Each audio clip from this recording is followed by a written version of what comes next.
Tech basically started out as a loan demo program, also funded mostly by Maine site. And at first, when I first got affiliated with it, it was they were already at their second location, and at that point they were part of UCP, United Cerebral Palsy, here in this area. And I was volunteering there, repairing toys, which I thought was the greatest job in the world.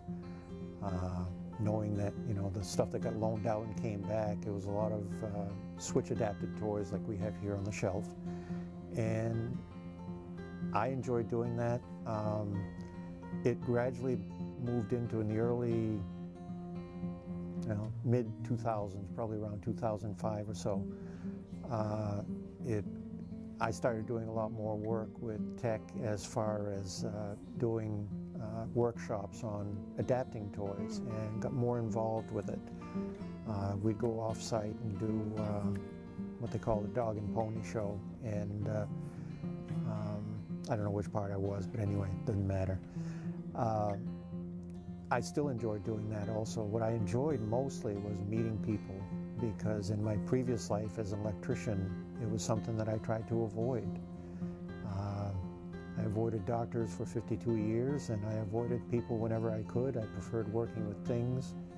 And this is kind of, my injury has kind of been a second lease on life, because to me, it's so much more about the people now than it is about the things.